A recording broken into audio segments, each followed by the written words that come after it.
Why we love the Tang Dynasty. Exploring the unique charm of what's seen by many as the greatest imperial dynasty in Chinese history. Episode 7. The Imitation Game. How the Japanese were so obsessed with the success of the Tang Dynasty, they shipped the culture back home on an industrial scale. I'm Bob Jones, and in this podcast series we'll be getting to know the Tang Dynasty and attempting to discover how, at its height, it became possibly the most powerful, interconnected and innovative country in the world, with a rich and influential legacy that survives even to this day. In the last episode of the podcast, we learned how the Tang Dynasty was an object of fascination for the people of Japan. Not only did they want to learn from the Tang, but they also wanted to buy from them too, even though Japan at the time was actually very poor and, in comparison with China, quite backwards. Which in itself was a problem, as Japan had nothing that the Tang Dynasty wanted. Just about the only thing Japan could offer was adulation and gold dust. The adulation was available in spadesful. The dust, though, was very low in gold content, so a lot was needed to buy the things they craved.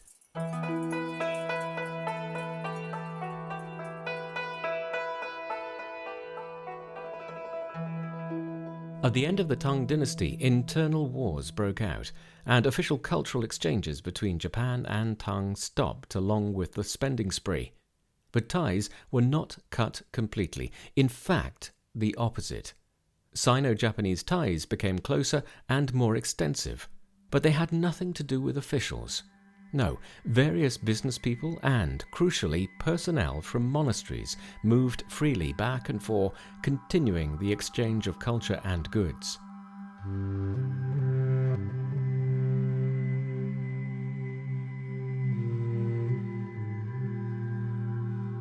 One of the key means of communication between Japan and Tang China was Buddhism, which had seen a revival in the Tang Dynasty, but which had already spread across much of Asia, including Japan by that time. Even a cursory examination of Japanese Buddhism shows so many similarities to that found in China that its origins are easily betrayed. For example, the special meaning of mirrors. In China, and also in Japan, mirrors are traditionally seen as being able to ward off evil spirits. They are regarded as mysterious, and for some religious people, while God could not be seen, they were a way to catch his shadow. Japanese shrines use vermilion red, as are many bridges situated amid stunning mountains and gushing rivers.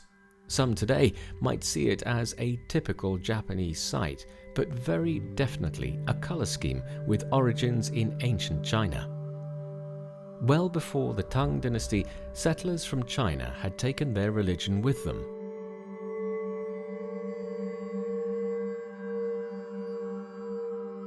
So, by the time the Tang came along, the connections and communication were well established. Populations of Chinese descent had set up home and had brought familiar technology with them, such as smelting and leather making. Family members became the first monks and nuns to spread Buddhism in Japan, where it was also eventually adopted and supported by the royal family. Even so, these were regarded as wild monks or self-taught because they hadn't observed the proper ceremonies and rites for their ordination. It wasn't until the time of the Tang Dynasty that it was decided that steps had to be taken to beef up the Buddhist faith in Japan. They did so by inviting a succession of respected monks to visit them over the water. One such teacher was Zhen Jun, who we mentioned in our last podcast.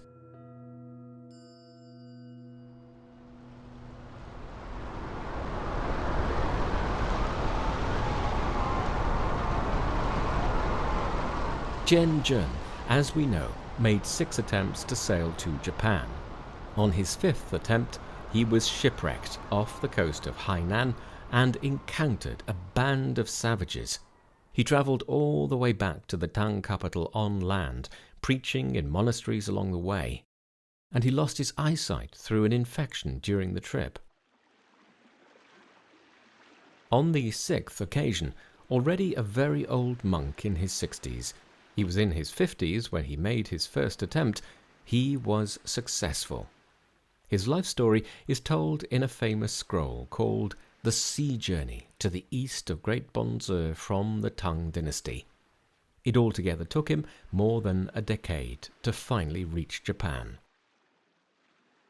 Zhen stayed in Japan for 10 years. There he ordained the emperors and queens of Japan, as well as other members of court. He taught and built temples. It's where he died. His legacy was the introduction of rules and regulations to get Japanese Buddhism on the right track and the building of temples in Tang style, a further sign of the importance of Tang influence to Japan.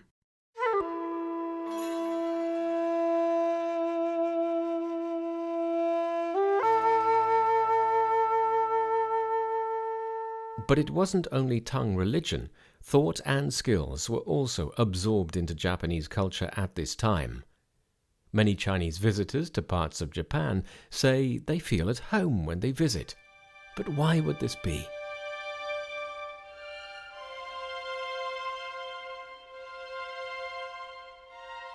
In 710, the city of Nara became Japan's first permanent capital. It was a symbol of political centralization. It was laid out on a grid pattern, and the city was divided by 4 great roads. There was a south-facing palace with right and left capital zones. To the Tang people, this would have sounded very familiar, and indeed the Japanese modelled Nara on the Tang capital Chang'an. According to Chinese cosmology, the ruler's place was fixed like the pole star. By dominating the capital, the ruler brought heaven to earth. Palaces, temples, pagodas with their large eaves all owe much to the influence of the Tang Dynasty.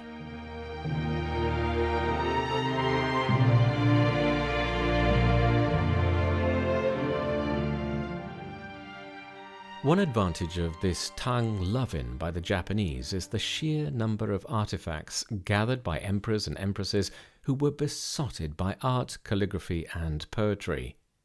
Many are housed in the great museums of Nara in Japan. It's like having one vast collection of Tang objets d'art gathered by a crazed enthusiast.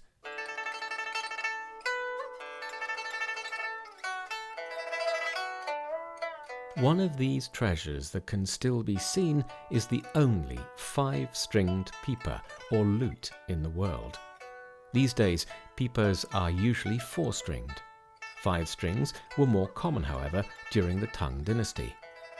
It's made of red sandalwood and is inlaid with shells forming a honeysuckle pattern. Altogether, there are a dozen materials used in its creation, many of which couldn't have come from Japan.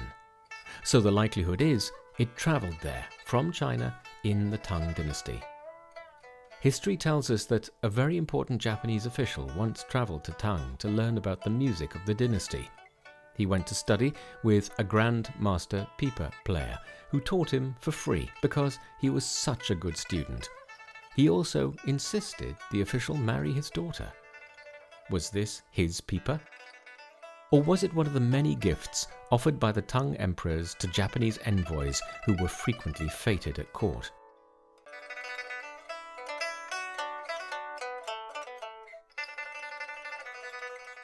There are clues to the strong bond between the Tang Dynasty and Japan almost everywhere you look, often in the most everyday things, but also in places which might surprise you.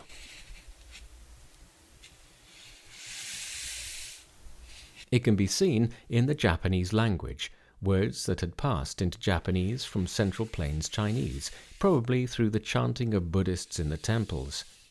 Rooms divided with screens also make their debut in the Tang Dynasty.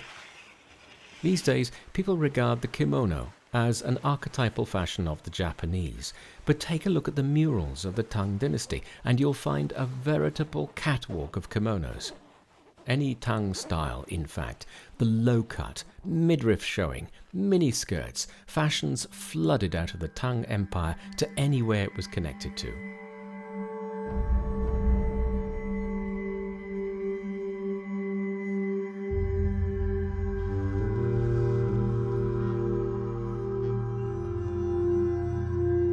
Japan's very conscious borrowing from China reached its height in the 8th century. Cities were built to Tang designs, land was nationalized and reallocated to peasants according to the practice in China. But at the end of the day, this was borrowing. It was like putting makeup on or wearing a disguise.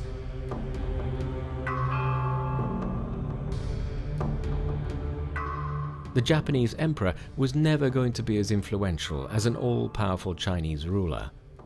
In Japan, there were large aristocratic families who controlled the bureaucracy and were big landowners. The Tang system of administration was never going to work for that very reason.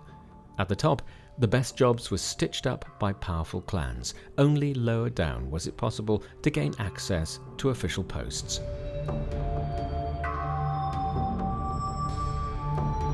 They may have built Tang-style buildings, copied the imperial court's rituals and ceremonies, absorbed Buddhism, dressed and danced the way the Tang people did, but it was never quite cemented into their culture. After a while, apart from a few revivals, the obsession waned and Japan tumbled once more into a period of relative isolation. But what's undeniable is that there are so many aspects of Tang society that are to be found in Japan, visible even to this day. Some have remained untouched, others have been given a makeover with Japanese characteristics. Even so, the Tang Dynasty has left an indelible mark on the culture of Japan.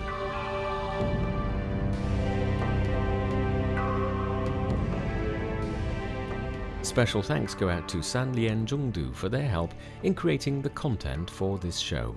This is Bob Jones. Thanks for listening. Join me again next time.